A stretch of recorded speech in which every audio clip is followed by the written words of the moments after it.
All right, so let's get into it. We're talking about the Minnesota Timberwolves and the Boston Celtics. Oh, yeah. You know, it's funny because when you think Celtics, you think Lakers. Right, that classic rivalry. Right, exactly. And the Timberwolves, they haven't had that kind of storied history. Of course, With the Celtics. With the Celtics, yeah. Yeah. But the Celtics have like 45 wins against the Timberwolves, and the Timberwolves only have 22 wins. That's a pretty big gap. It's a big gap. And, we've got some excerpts in a blog post here about it. And I was kind of curious to kind of unpack this. Like, are the Celtics just that much better? Or, is it like, what's the deal?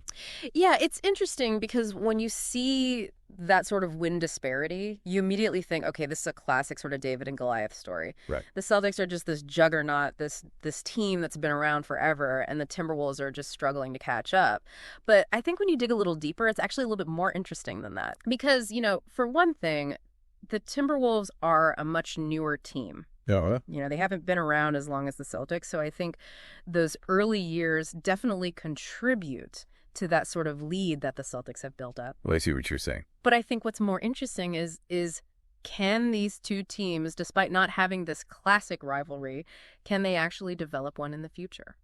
Okay, so let's back up a little bit then. Sure. Their first game ever was on January 8th, 1994, which predates the Kevin Garnett era. Right.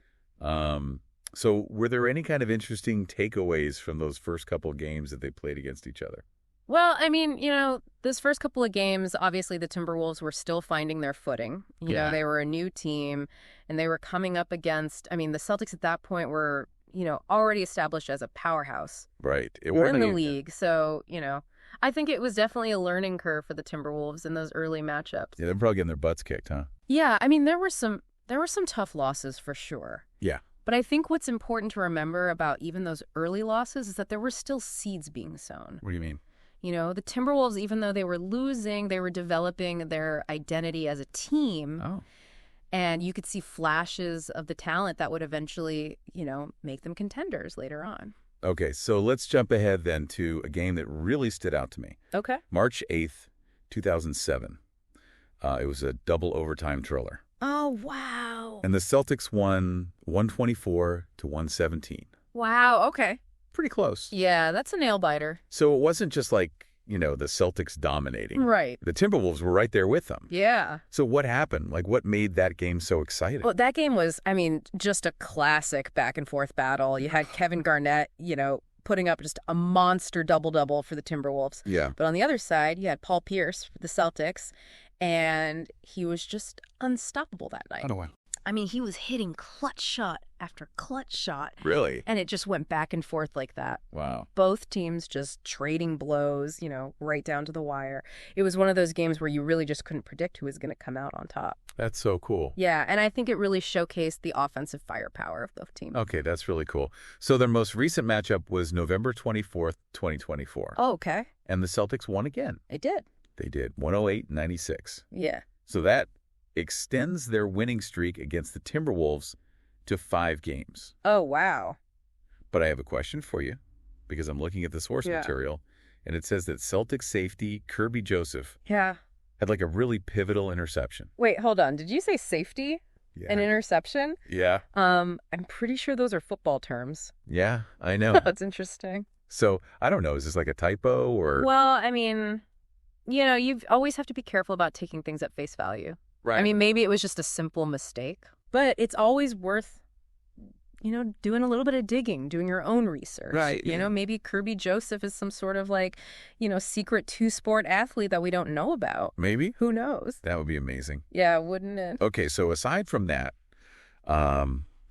Jason Tatum had 31 points for the Celtics. Okay. And Anthony Edwards had 27 for the Timberwolves. Oh, right.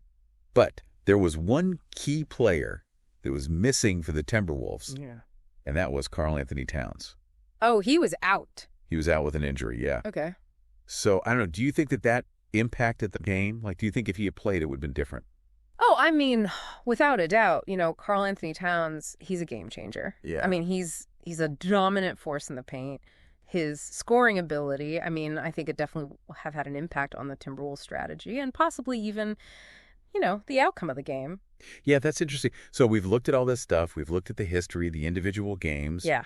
We've looked at the key players. Do you think that there's a possibility that these two teams could develop a real rivalry? I think the potential is definitely there. Go. Like we've seen, they've had some incredibly exciting and close matchups. Yeah. Both teams have really passionate fan bases. Right. I think what might be missing is that sort of historical animosity that fuels some of those like really classic rivalries. Right. Like the Lakers and the Celtics. Yeah.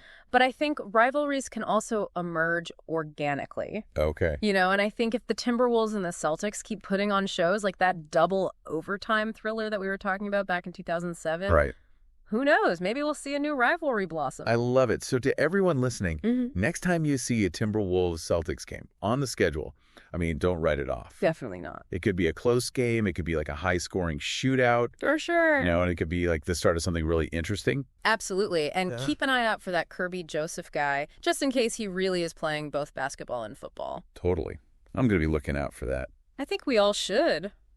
So what do you think? If you were making the NBA schedule, would you put these two teams up against each other more often? That's a good question, and I think it's one that all the listeners should consider. Think about it. It could be really fun. It really could. Well, that's all the time we have for our deep dive today, but thanks for listening, and we'll catch you next time. Thanks for having me. Of course. It was fun. Yeah. All right, see you later. See ya. Today is your lucky day. Today is the day that our $3 website works for you, paying you directly to your PayPal daily. Imagine $3 ongoing continuous payments to your PayPal account. Imagine falling asleep and waking up to $300 in your PayPal account. How would this make you feel? How could this help you? What bills could you pay? What kind of fun could you have? What does that retirement look like now? All for a one-time payment of $3. This website is DFY done for you, fully built and completely hosted, and never stops collecting payments for you. You have spent $3 on coffee on a regular, but that coffee won't help you create multiple streams of income. Click the link below.